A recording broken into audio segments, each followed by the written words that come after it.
Crimes passionnels, disparitions inquiétantes ou machinations diaboliques, percer les secrets des faits divers les plus marquants et plonger au cœur des affaires les plus étonnantes de l'histoire judiciaire. La découverte de la vérité ne tient parfois qu'à un fil. Bienvenue dans Chronique criminelle. Dans cet épisode, l'affaire Kalinka Bamberski. C'est le combat d'une vie, le combat d'un père pour élucider le meurtre de cette... Mulhouse, dans l'est de la France. 18 octobre 2009. Il est 3 heures du matin quand le téléphone du commissariat central retentit. L'appel anonyme demande aux policiers de se rendre dans une rue déserte de la ville. Sur place, une patrouille découvre un homme totalement inconscient. Il est solidement ligoté et porte de nombreuses traces de coups au visage. Revenu à lui, l'individu affirme avoir été victime d'un kidnapping. Les forces de l'ordre ne le savent pas encore, mais cette intervention signe l'épilogue d'une affaire criminelle totalement hors du commun. Tout commence au Maroc, à Casablanca, au début des années 1970. C'est ici que vit André Bamberski. Ce jeune homme a tout juste 25 ans. Il a grandi dans un milieu extrêmement modeste. André Bamberski, finalement, c'est le petit garçon qui a eu un passé très dur. Virginie Selvetti, journaliste. Qui finalement se bat, fait des études et qui devient un expert comptable renommé. À l'époque, au Maroc, il dirige une société qui est une société d'experts comptables, en fait, qui a pignon sur rue. Stéphane Boucher, journaliste spécialiste des faits divers. Et il dirige entre 800 et 900 personnes. Donc c'est un chef d'entreprise quand même qui a des grosses responsabilités. Au Maroc, à force de travail, André Bamberski s'est bâti une solide situation professionnelle. Tout sourit à ce jeune entrepreneur français d'origine polonaise. C'est quelqu'un qui est pas forcément très expansif, qui lui-même se dit un peu sévère dans son genre. Il a un peu le métier qui lui convient, Bamberski. André Bamberski dira que ce sont les années les plus douces de sa vie, ces années qu'il a vécues à Casablanca, dans une maison cossue. C'est une vie de nouveau riche. André Bamberski coule des jours heureux, entouré par sa famille. Il y a Danielle, son épouse, et leurs 2 enfants, Nicolas et sa grande sœur Kalinka. Une fillette aussi joyeuse qu'épanouie. André, son père, s'en souvient avec émotion. Pour moi, elle était resplendissante, elle était très vive d'esprit. André Bamberski, père de Kalinka. Toujours souriante, intelligente. Une enfant très gaie, très agréable avec son plus jeune frère. Comme beaucoup de filles, elle avait un attachement particulier pour son père. Kalinka, c'est pas un nom choisi au hasard, c'est le nom d'une petite fleur qui pousse dans les forêts polonaises, donc en hommage à sa famille.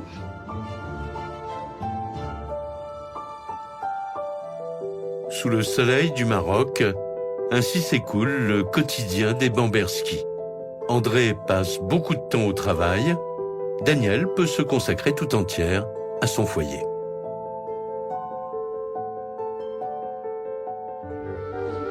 Et donc il y a un peu ce décalage entre ce mari qui est très pris, très absent, et cette femme qui est femme d'intérieur.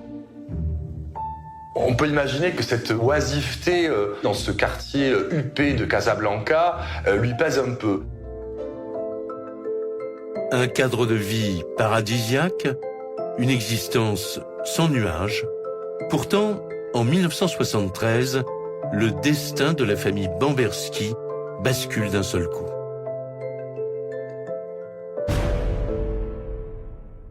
Il y a parmi les nouveaux voisins un bel Allemand, un bel âtre. Stéphane Manka, journaliste spécialiste des faits divers.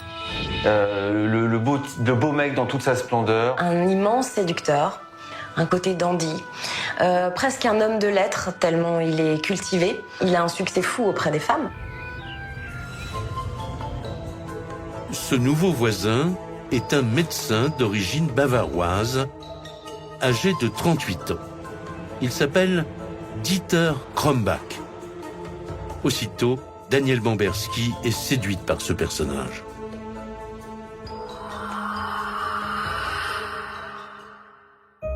Quand il rencontre Danielle, Danielle a 10 ans de moins que lui, mais elle ne peut résister. Elle tombe très vite sous le charme de cet homme beau parleur, charismatique. Michael Gagné, journaliste. Qui contraste un peu avec l'austérité de son mari.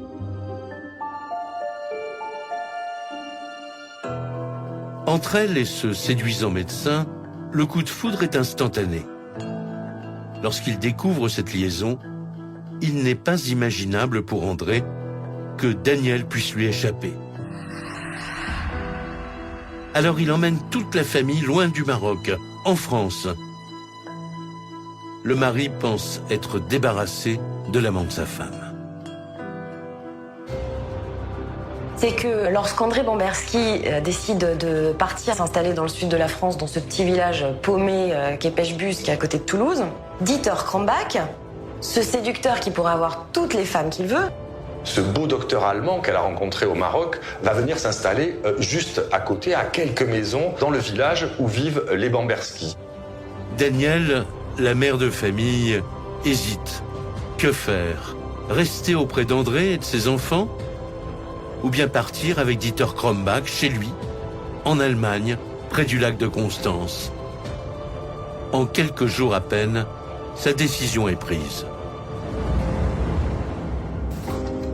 Donc le choix va devoir être fait très vite. C'est-à-dire, est-ce qu'il s'agit pour Danielle d'une passade ou va-t-elle suivre ce bel homme? En 1976, le couple Bamberski se sépare. Danielle quitte André et les enfants et part s'installer à Lindau avec le docteur Krombach. Un choix qui, pour la famille Bamberski, sera très lourd de conséquences. Dans un premier temps, André conserve la garde des enfants. Mais 2 ans plus tard, son épouse obtient le divorce et lui assène le coup de grâce. Danielle décide de récupérer la garde des enfants et de les emmener en Allemagne. Et la bataille judiciaire pour la garde des enfants s'enclenche. Finalement, en 1980, la justice ordonne que les enfants aillent vivre auprès de leur mère en Allemagne, là où Dieter Krombach a ouvert son cabinet médical. Pour Kalinka et pour Nicolas, son petit frère, c'est une nouvelle vie qui commence. Une existence très confortable auprès de ce notable qu'est le docteur Krombach. C'est un médecin réputé qui a une grande clientèle et voilà, qui a très bonne presse à Lindau. Lindau, pour les 2 enfants, c'est quand même le bonheur parce que c'est une très très grande maison. Les enfants peuvent en plus s'adonner au sport nautique. C'est sublime, hein.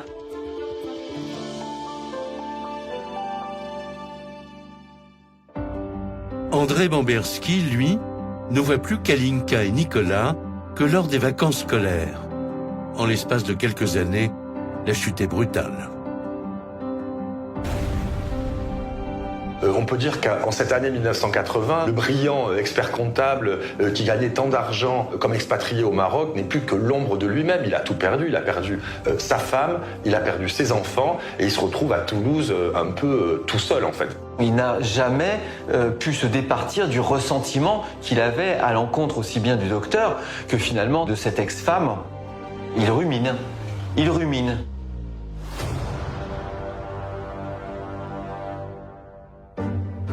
Pourtant, lorsqu'il reçoit ses 2 enfants, André Bamberski se sent revivre. Comme au printemps 1982, lors des vacances de Pâques, Kalinka vient tout juste d'avoir 15 ans. Des vacances pleines d'insouciance, en compagnie de Françoise, sa meilleure amie. Kalinka avait la chance d'être une très très belle personne, mais à tout point de vue. Françoise Faux, amie d'enfance de Kalinka. Déjà physiquement, une jolie petite blonde aux yeux en amande. Une fille splendide.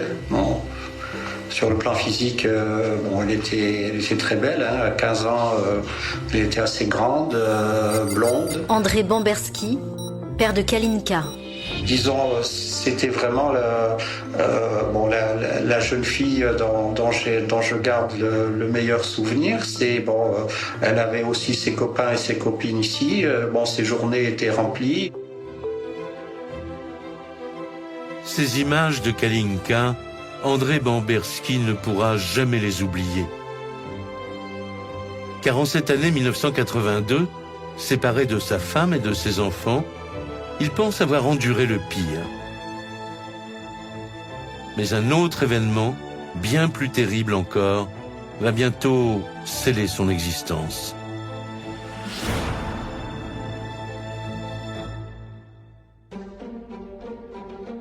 Samedi 12 juillet 1982, au matin, un beau soleil d'été brille sur Lindau, en Bavière.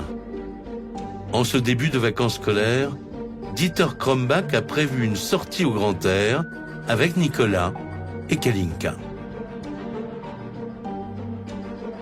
Donc Dieter Krombach est habillé de pied en cap pour aller faire du cheval. Il s'est réveillé assez tôt comme à son habitude et donc... Stéphane Boucher, journaliste spécialiste des faits divers. Il descend voir les enfants pour les réveiller. Il va voir Kalinka parce qu'ils avaient prévu apparemment d'aller faire du cheval ensemble. Il est 9h à peu près lorsque Dieter Krombach entre dans la chambre de Kalinka. Virginie Selvetti, journaliste. Et la trouve allongée, couchée en chien de fusil sur le lit. Allongée dans la pénombre, la jeune fille paraît profondément endormie. Mais quand Dieter Krombach tente de la réveiller, c'est le choc.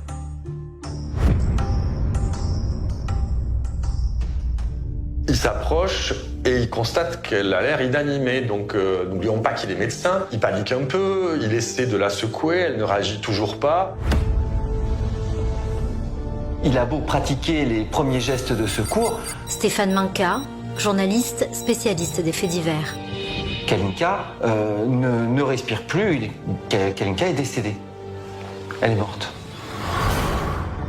Le docteur Krombach doit se rendre à l'évidence.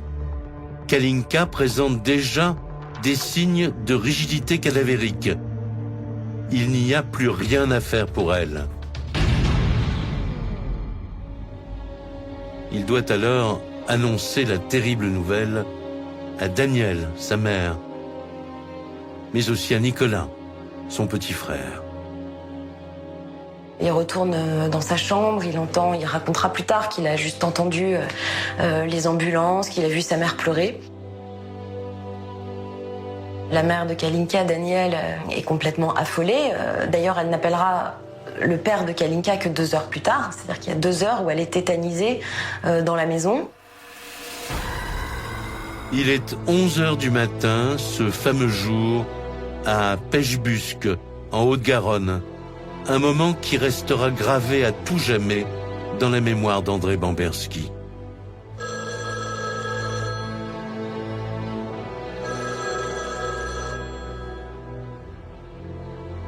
Oui, ça restera toujours. La maman a téléphoné ici pour m'apprendre brutalement le décès de Kalinka, chose qui était absolument horrible. Je peux dire que sur le moment, j'avais, disons littéralement, perdu la tête.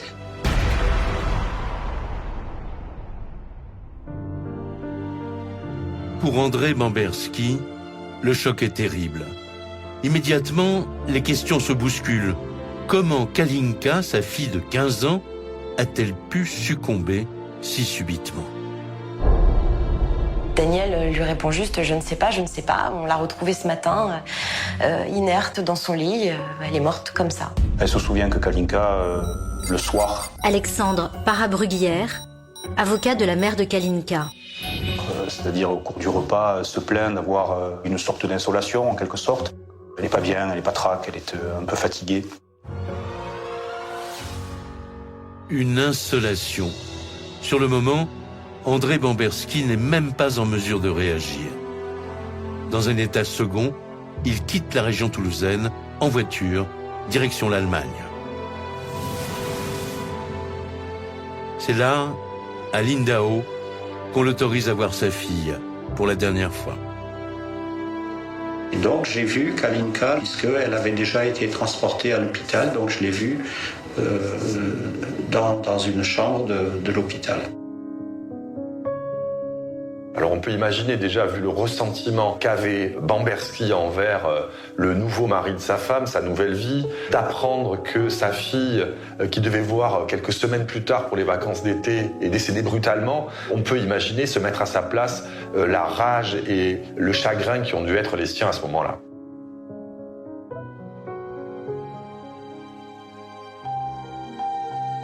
Difficile pour André Bamberski de conserver son sang-froid. Il décide alors de rentrer en France dès le lendemain matin avec son fils. Le petit garçon est traumatisé. Nicolas, lui, n'a que 11 ans, il comprend pas bien ce qui se passe. Moi, je suis rentré dès le dimanche avec Nicolas, le frère de Kalinka, qui lui était encore plus effondré que moi. Sur la route, le père de Kalinka interroge son fils. Mais Nicolas est formel. Il n'a rien remarqué d'anormal ou d'inquiétant chez sa sœur, Kalinka, la veille de son décès. Et donc, ils étaient allés à la plage, à la piscine, et donc en particulier, ils avaient fait de la planche à voile sur le lac de Constance. Un lac où d'ailleurs Kalinka adore faire de la planche à voile. Il n'a pas fait plus particulièrement chaud ce jour-là que les autres jours. Et d'ailleurs, pour les enfants, c'était une journée comme les autres.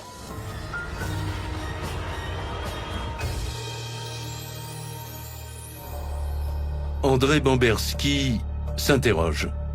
La thèse d'une brutale insolation très vite avancée par Daniel, son ex-femme, n'explique peut-être pas tout. Reste que dans l'immédiat, il y a une urgence pour lui. Organiser les obsèques de sa fille dans son village.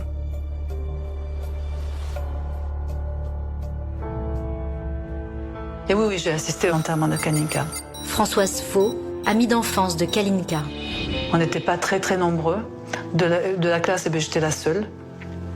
Et je me souviens qu'elle avait un cercueil blanc. Voilà. Mais c'est un peu fou parce que c'était tellement plein d'émotions que... Voilà. Mais j'y étais. Moi, personnellement, les premiers jours... André Bamberski, père de Kalinka. J'ai perdu toute notion de logique, de réflexion, de bon sens. Pourquoi cette adolescente en pleine santé est-elle morte ainsi du jour au lendemain? La disparition brutale de Kalinka, qui avait toute la vie devant elle, laisse sa famille inconsolable.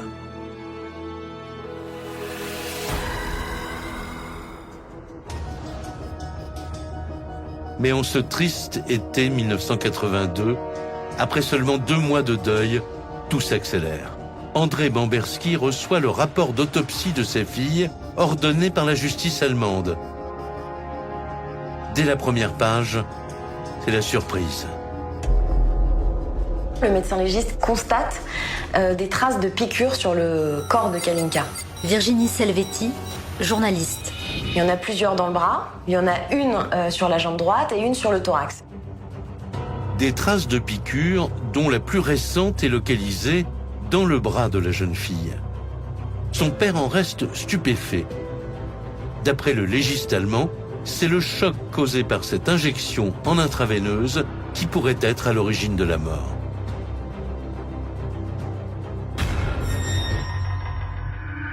qu'on appelle un collapsus, c'est-à-dire qu'une injection sur un corps non préparé peut, dans des cas extrêmes, conduire à la mort. Stéphane Manka, journaliste spécialiste des faits divers. C'est finalement le médecin légiste qui va voir le corps de Kalinka quelques heures après sa mort. Ça va être sa conclusion.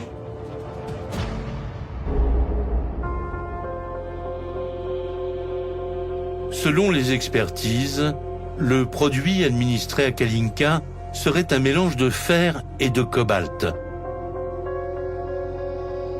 C'est cette injection qui a pu provoquer la mort par suffocation. Si les causes précises du décès ne sont pas établies, une autre surprise attend André Bamberski dans ce rapport d'autopsie. Le médecin légiste va constater des choses encore plus étranges, notamment des traces de sang au niveau de l'entrejambe. Stéphane Boucher, journaliste spécialiste des faits divers. Des substances blanches au niveau en zone sexuelle. Comme si la jeune fille avait pu avoir peu de temps avant sa mort, avoir des relations sexuelles. Enfin, c'est vrai que c'est quand même bizarre. Kalinka n'avait pas de petite amie. Elle a vraisemblablement eu un rapport sexuel avec quelqu'un. Que signifient toutes ces traces? Et pourquoi le corps de Kalinka est-il couvert de piqûres? Pour André Bamberski, voilà qui balaie d'un seul coup la thèse de l'insolation mortelle. À sa demande, la justice allemande fait interroger celui qui a découvert Kalinka, son beau-père, le docteur Dieter Krombach. Il dira, j'ai pas osé vous le dire, mais en fait, la veille au soir, à 19h30, juste après le dîner, Dieter Krombach explique qu'il lui a fait une piqûre de fer et de cobalt. Quand on est en plein été, Kalinka, étant assez diaphane, assez blanche de peau, il explique que c'était pour qu'elle puisse mieux bronzer. Faire une piqûre intraveineuse à une gosse de 15 ans pour la faire bronzer, on se pose immédiatement des questions. Le médecin allemand reconnaît avoir plusieurs fois administré de telles piqûres à sa belle-fille. Pour autant, il n'explique pas les traces sur le bas du corps constatées à l'autopsie.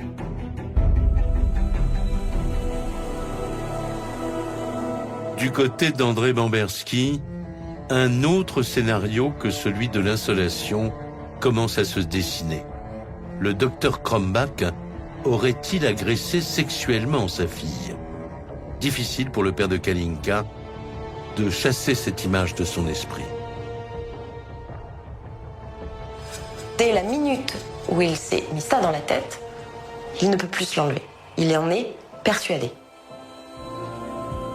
Le docteur Krombach, donc, volontairement est descendu pour abuser de Kalinka. Comme il faisait chaud, Kalinka devait être toute nue, il lui a pris un coup de sang. Il l'a violée et il lui a fait cette piqûre pour la supprimer.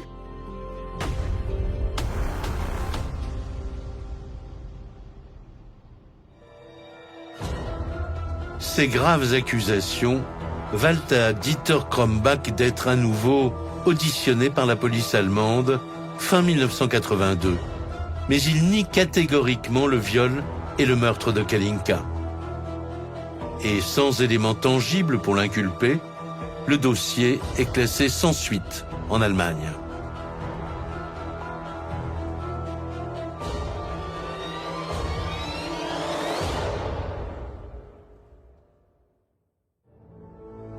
Car malgré ces soupçons qui l'obsèdent, André Bamberski n'a pas l'ombre d'une preuve. Il décide pourtant d'aller sur la tombe de Kalinka afin de lui faire un serment.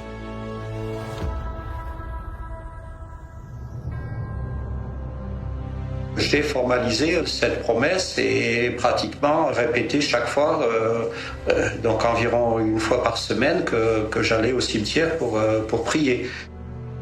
La promesse de Kalinka, c'est que je voulais à tout prix que les autorités allemandes inculpent Krombach d'avoir violé et tué Kalinka par cette piqûre intraveineuse.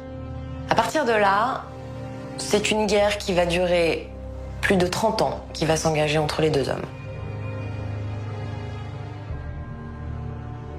André Bamberski ne le sait pas encore, mais ce combat sera celui de toute son existence. En 1984, 2 ans après la mort de sa fille, la justice allemande ne veut toujours pas l'entendre.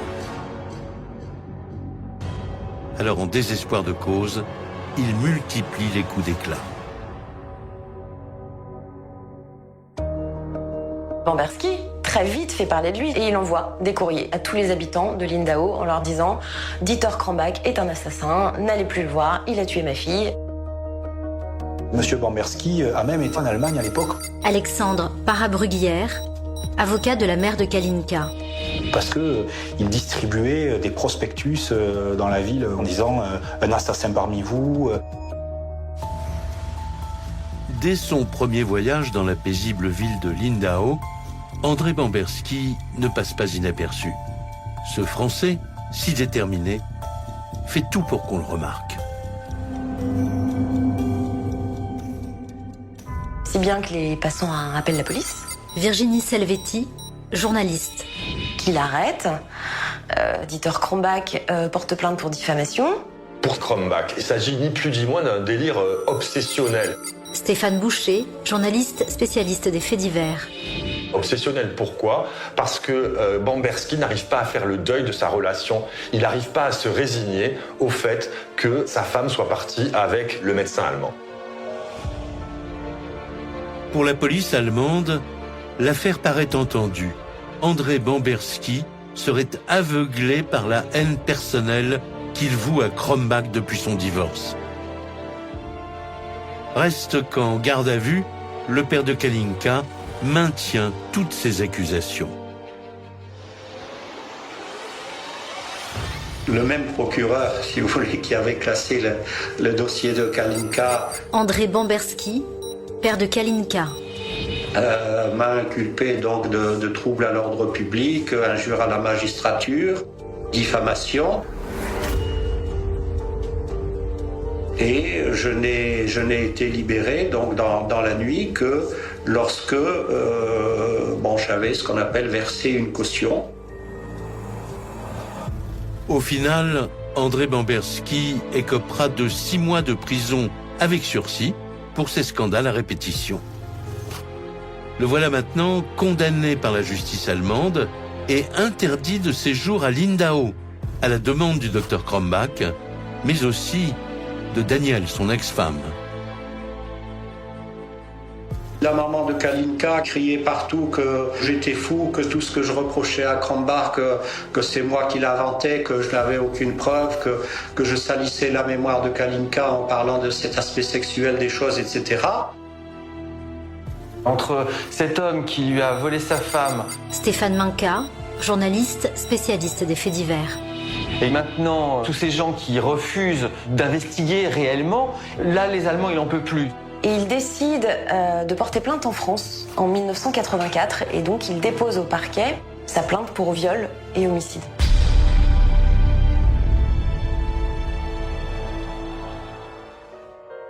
Alors qu'il a récupéré la garde de son fils Nicolas, André Bamberski se tourne donc vers la justice française.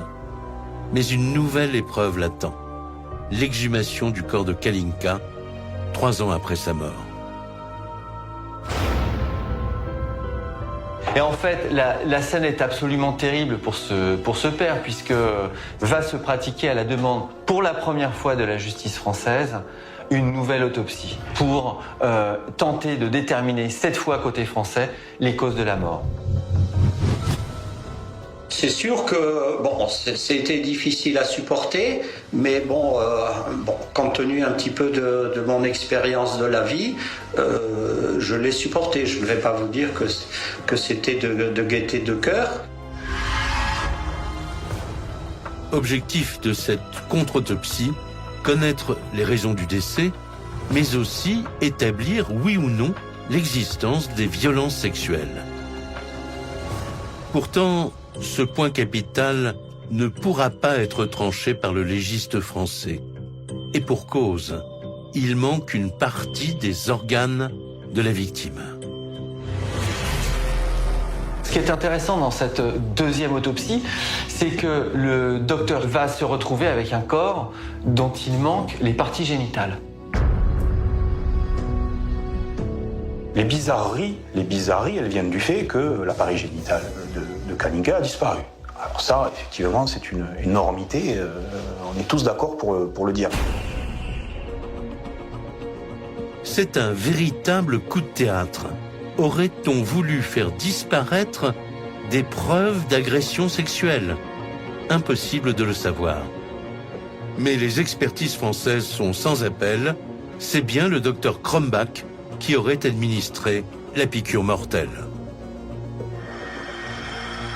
C'est-à-dire que l'injection ou les injections qui ont été pratiquées sur la jeune fille avant son décès sont directement à l'origine de sa mort, en fait.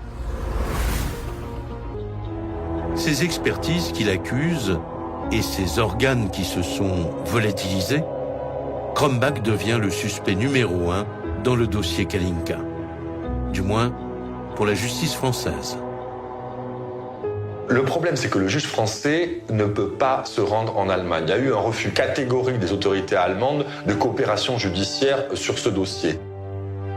En l'état, le juge décide de mettre en examen à distance, parce qu'il est en Allemagne, Dieter Krombach pour homicide volontaire sur la personne de sa belle-fille. Malgré plusieurs demandes d'extradition, les autorités allemandes restent inflexibles. Quelles que soient les accusations, il n'est pas question de livrer le médecin à la France. L'Allemagne a fait des enquêtes minutieuses. Yves Lévanneau, avocat de Dieter Krombach. L'Allemagne a toujours estimé que M. Krombach n'était pas responsable pénalement du décès de Kalinka Bomberski. Il y a eu à un certain moment une forme de vexation de la part des Allemands. On allait montrer à la France qu'on est aussi une démocratie, qu'on a une justice qui tient la route et on n'a pas à se laisser dicter la façon de faire par les Français.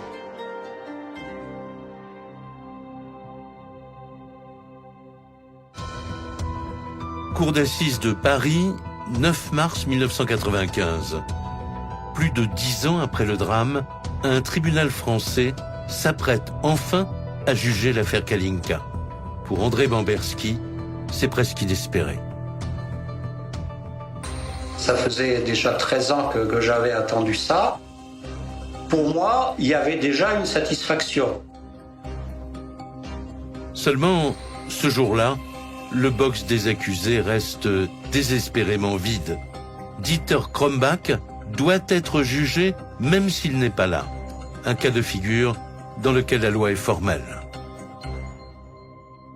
Arrive l'audience de 95 où il va être jugé par contumace. Mais alors être jugé par contumace, il n'y a pas de juré, il n'y a pas de témoin, il n'y a pas d'expert, en fait, il n'y a personne.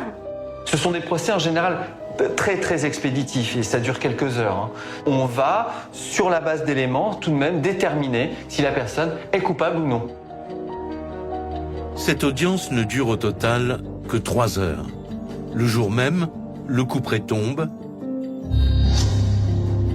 Dieter Krombach est reconnu seul responsable de la mort de Kalinka Bomberski. Mais il n'est pas condamné pour meurtre. Finalement, lors de ces débats, les faits sont requalifiés d'homicide volontaire en violence volontaire ayant entraîné la mort sans intention de la donner. Donc le maximum, 15 ans de réclusion. Le viol ne peut être qualifié puisque personne n'a vu les organes génitaux. Donc on ne peut affirmer que Kalinka ait été violée du coup. Après quelques minutes de délibéré, Stéphane Boucher, journaliste spécialiste des faits divers. Le docteur Krombach, en son absence, est condamné à 15 ans de réclusion criminelle. Pour André Bomberski, en tout cas, c'est une première victoire. Ses proches voudraient le convaincre d'abandonner son combat. Mais cette sentence n'y change rien. Il veut que le docteur Krombach purge sa peine. Krombach a quand même été condamné. André Bomberski, père de Kalinka. Donc bon, il a qu'à se satisfaire de la décision de la justice. Et moi, je ne m'en suis pas satisfait. Ça ne lui suffit pas, André Bamberski, cette condamnation, puisqu'elle n'est pas effective sur le sol allemand. Et il va lutter, ce père va lutter encore et encore pour obtenir quoi ? Un mandat d'extradition. Pourtant, les demandes d'extradition déposées par la France restent toutes lettres mortes. 14 ans après la mort de sa fille, André Bamberski se retrouve encore dans une impasse. Les Allemands comprennent pas pourquoi la France, Virginie Selvetti, journaliste. leur fait un pied de nez en enquêtant sur cette affaire que eux-mêmes ont déjà fermée. On est dans un paradoxe total. Stéphane Manka, journaliste spécialiste des faits divers. C'est-à-dire que Dieter Krombach est un coupable pour la justice française et un innocent pour la justice allemande. Dès lors, c'est un nouveau défi qui se présente pour André Bamberski. Il ne cessera son combat que lorsque Krombach effectuera sa peine dans une prison française. Plus les années ont passé, moins il était concevable que je puisse abandonner. Pour moi, abandonner, ce serait une lâcheté vis-à-vis de mon devoir paternel concernant Kalinka. Malgré toute sa détermination, André Bamberski n'a toujours aucune preuve de la culpabilité de Krombach.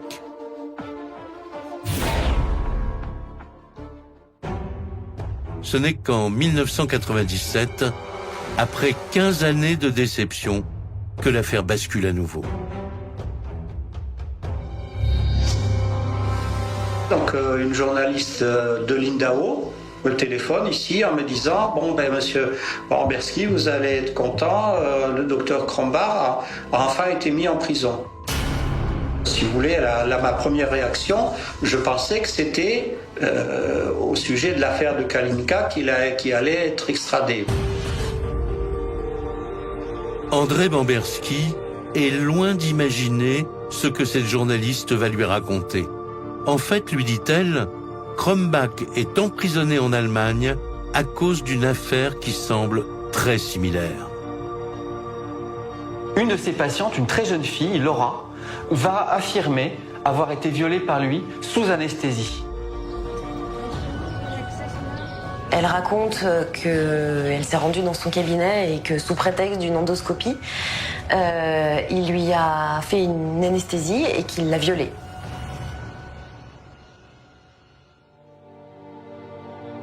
Alors évidemment, ces révélations, on les fait d'une bombe parce que tout ça renvoie aussi à l'image de Kalinka, dont le corps était couvert de piqûres.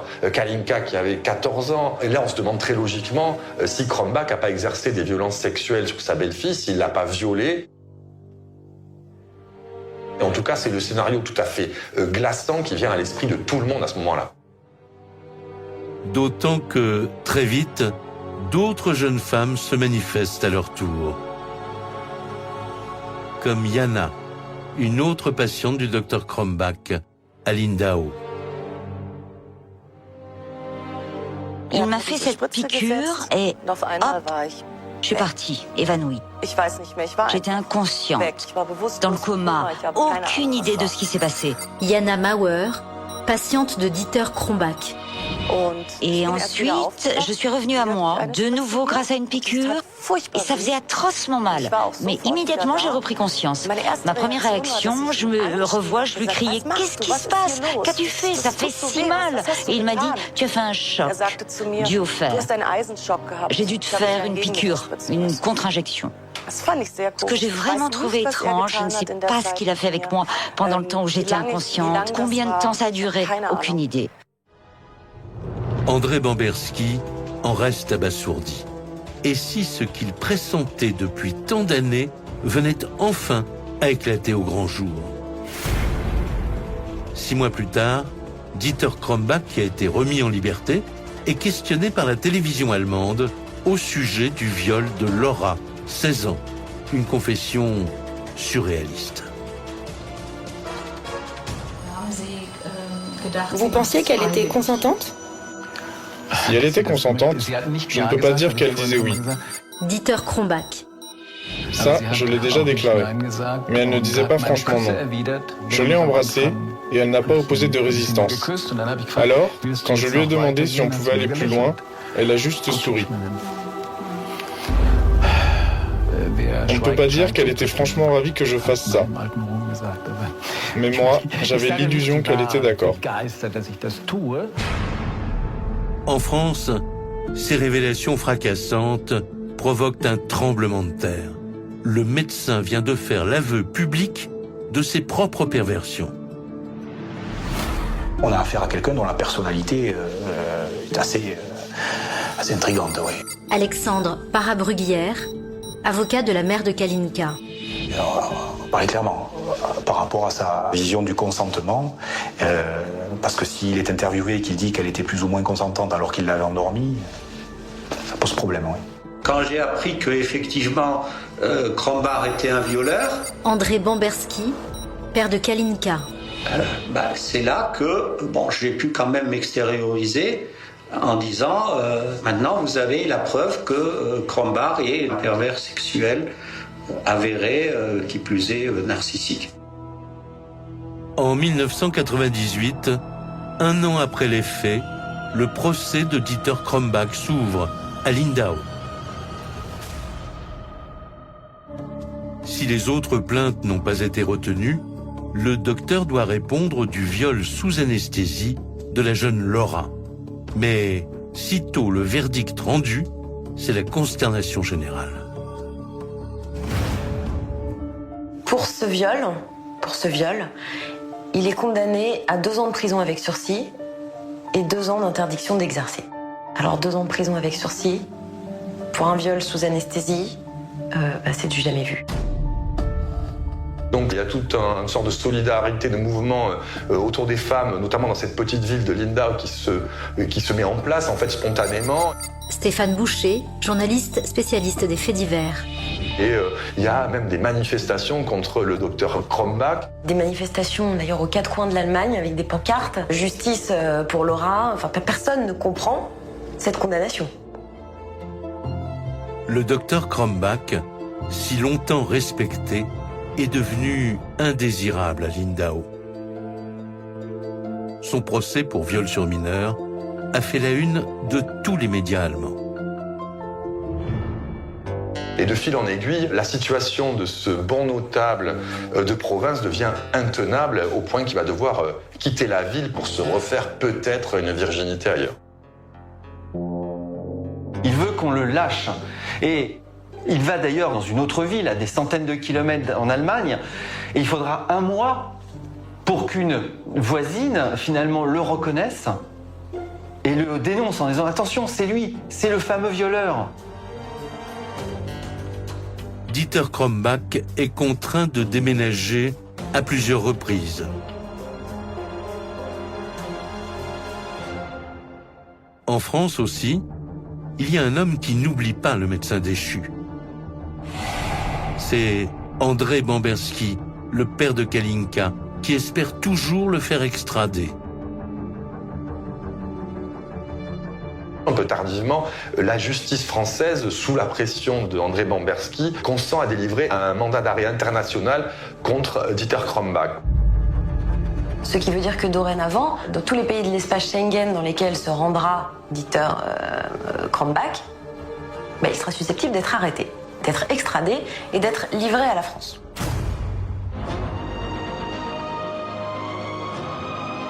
Le parquet de Paris a émis un mandat d'arrêt européen à l'encontre d'un médecin allemand condamné par contumace il y a 10 ans. Il est soupçonné du meurtre d'une jeune Française en 1982.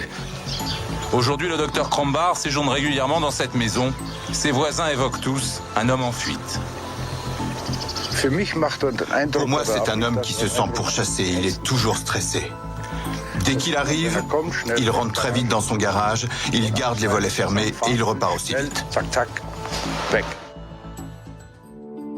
S'il franchit l'une des frontières de son pays, Dieter Krombach a donc toutes les chances d'être jeté en prison en France. Mais pendant des années, rien ne se passe. André Bamberski, lui, envisage toutes les hypothèses, y compris les plus extrêmes.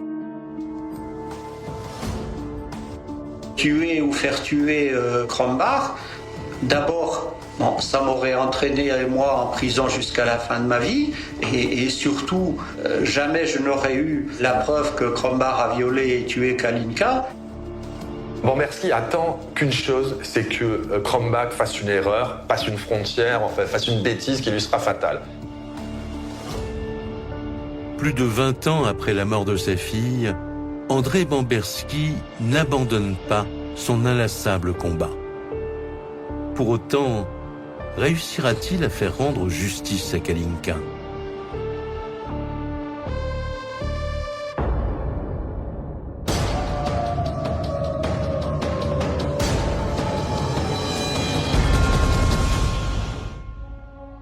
S'il était bien seul au début, le père de Kalinka reçoit désormais de nombreux soutiens.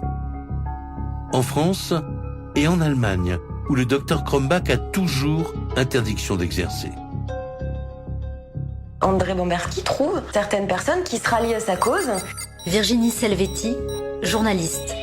Et qui vont l'aider et racontent à André Bomberski les faits et gestes de Dieter Krombach.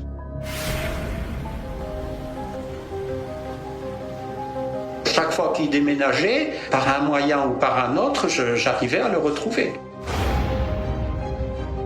Même s'il continue à rester libre et tranquille chez lui, non, c'était inacceptable. Moi, je veux l'exercice de la justice et l'exécution de la condamnation.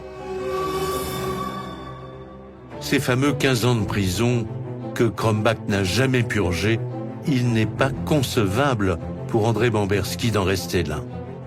Plus que jamais, il consacre toute son existence et toute son énergie à pourchasser Dieter Krombach.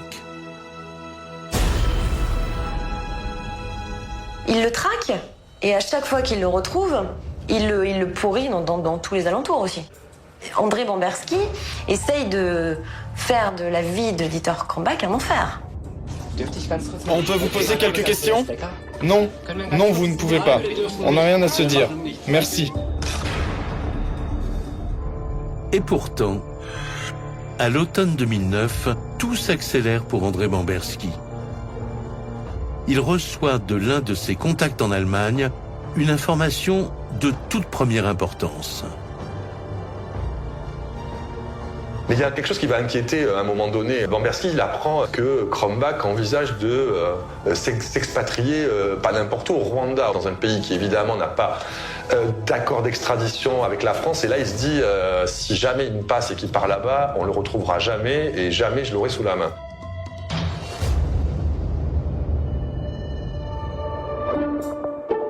André Bomberski pressent que la situation peut lui échapper à tout moment. Il fait donc encore une fois le voyage en Allemagne.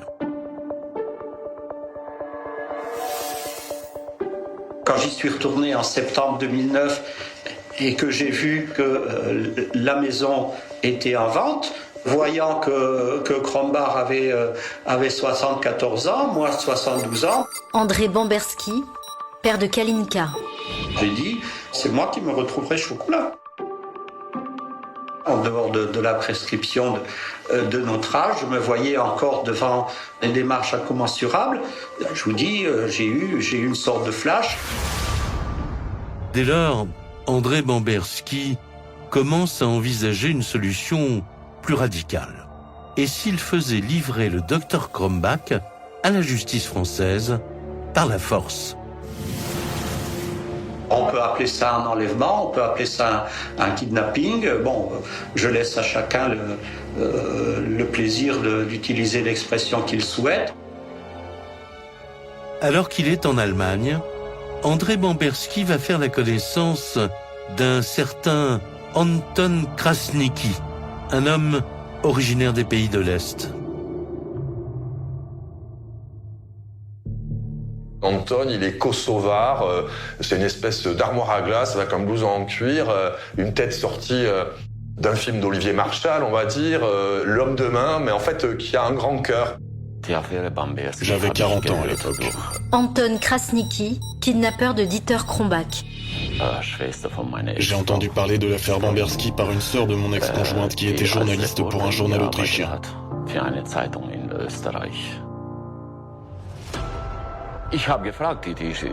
J'ai demandé à la journaliste, la sœur de ma conjointe, « Tu l'as donc vu? Comment il va? Qu'est-ce qu'il devient ?»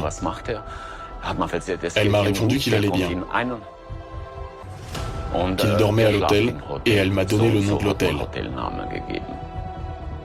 Anton, touché par ce drame, est bien décidé à aider le père de Kalinka. Le soir même, il se rend à cet hôtel afin de rencontrer André Bamberski. Il reçoit un coup de fil à la réception d'un certain monsieur Anton qui désire le voir.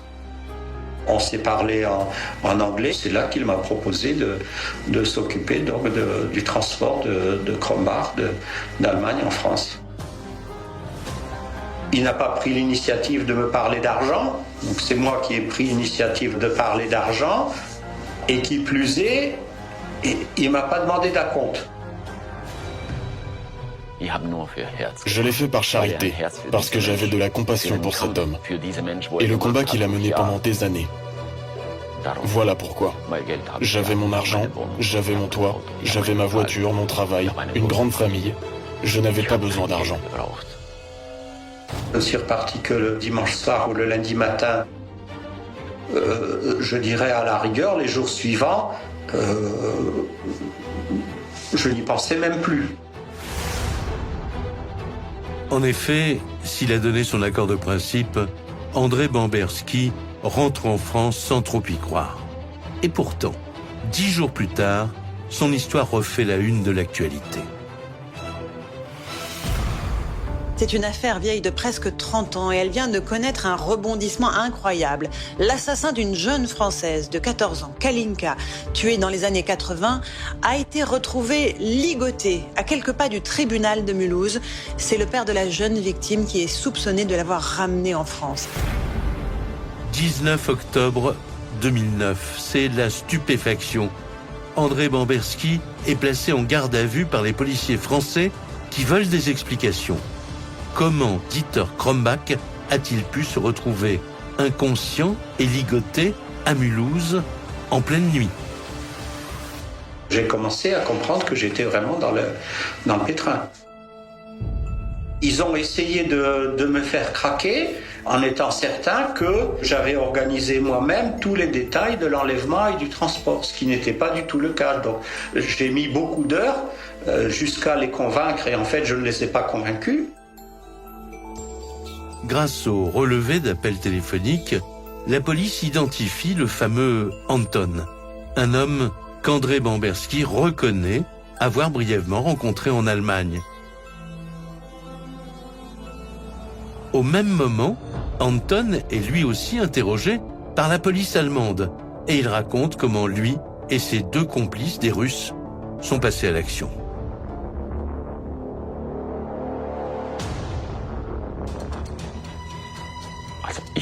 J'ai frappé à la porte.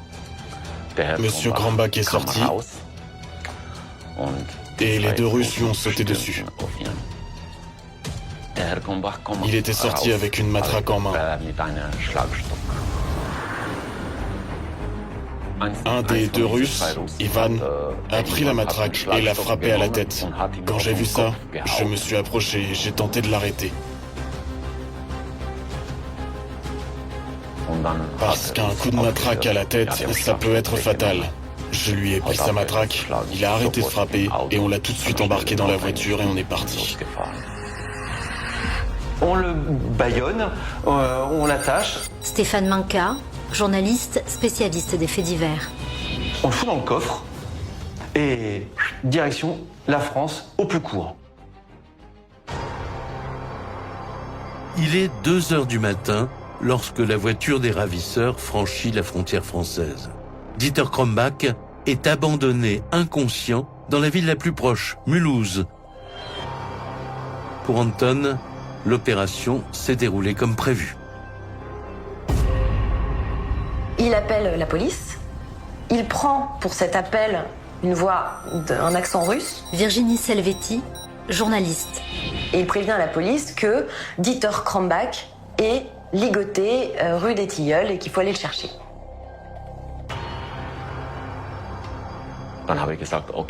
Je leur ai dit, ok, le docteur Krombach est recherché.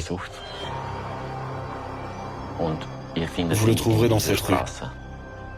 Ils m'ont répondu, attendez un peu, on ne vous comprend pas. Et j'ai raccroché. Pendant que la police française se rend sur place, rue des Tilleuls, Anton passe un dernier coup de fil, cette fois à André Bamberski, le père de Kalinka. J'ai compris que, disons, l'accord qu'on avait passé avec Anton était réalisé. André Bamberski, père de Kalinka. Ce n'est qu'à ce moment-là que, réellement, j'ai eu des difficultés à me rendormir. Enfin, après 27 ans de combat, Dieter Krombach est en France. Il a la certitude que maintenant, il va passer le reste de sa vie derrière les barreaux. Rien ne peut compter plus. Enfin, maintenant, ce père va pouvoir commencer son deuil.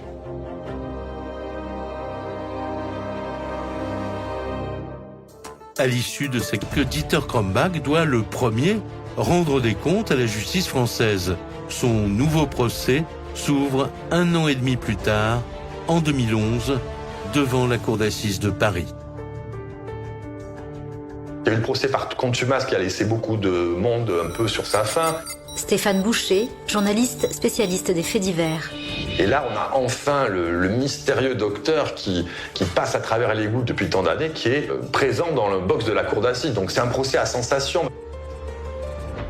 Alors, l'accusé finira-t-il un jour par passer aux aveux? Presque 30 ans après la mort de Kalinka, c'est peut-être l'heure de vérité. En fait, on a l'impression que le docteur Krombach n'a pas changé d'attitude. Michael Gagné, journaliste. Il est toujours aussi arrogant, il fait semblant de ne pas vraiment comprendre ce qui se passe. Il nie la plupart des faits. En fait, dans son box, Krombach fait du Krombach. Il continue de dire qu'il n'a rien à voir, que c'est possiblement un accident ou quelque chose, un geste malencontreux qui a causé la mort de Kalinka, qu'il ne l'a jamais violée et qu'il n'a jamais voulu sa mort. Donc il clame haut et fort son innocence. Mais lorsque son ex-femme, Danielle, la mère de Kalinka, est appelée à la barre, le procès bascule. Face à l'accumulation des éléments à charge contre Krombach, elle reconnaît pour la toute première fois sa culpabilité. J'avais fait mon deuil. Je pensais que Kalinka était morte d'une mort naturelle. Et maintenant, il va falloir que je le vive. Danielle Gonin, mère de Kalinka. J'aurais aimé que Dieter Krombach me dise bon, c'est un accident, j'ai paniqué et j'ai menti. Là, j'aurais compris, j'aurais pardonné, c'est un accident. Mais là, maintenant, je ne sais pas de pardon. Madame Gonin avait toujours eu confiance en son mari, Monsieur Krombach. Yves Lévano, avocat de Dieter Krombach. Madame Gonin n'a jamais pensé une seule minute possible que Monsieur Krombach soit impliqué volontairement dans le décès de sa fille. Et de voir Madame Gonin changer de camp. Ça a été un tournant du procès. Et ça a été la clé de la condamnation. C'est le dénouement d'une affaire criminelle totalement hors norme. Vieille de 30 ans, le médecin allemand Dieter Krombach a été finalement condamné aujourd'hui à 15 ans de prison pour le meurtre de sa belle-fille. Un jugement rendu possible grâce à la détermination du père de l'adolescente. Une peine de 15 ans de prison confirmée en appel. Mais André Bamberski, lui, doit encore affronter un dernier rendez-vous judiciaire. Son propre procès en 2014 pour l'enlèvement du docteur Dieter Krombach.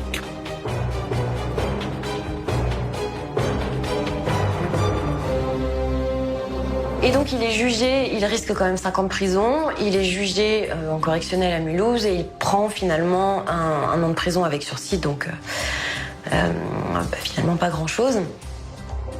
Son seul but dans la vie, c'était de le ramener sur le territoire français. C'était chose faite grâce à ce monsieur Anton, donc voilà, il n'a aucun regret. Il ne regrette pas du tout ce qui s'est passé. Si c'était à refaire, il le referait.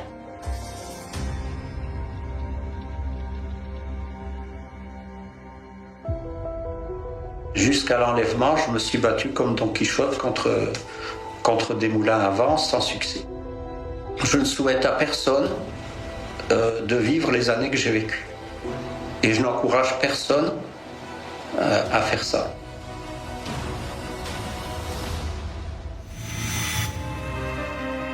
Vous venez d'écouter Chronique criminelle. Si l'épisode vous a plu, n'hésitez pas à mettre des étoiles, à commenter ou à vous abonner sur votre plateforme d'écoute préférée.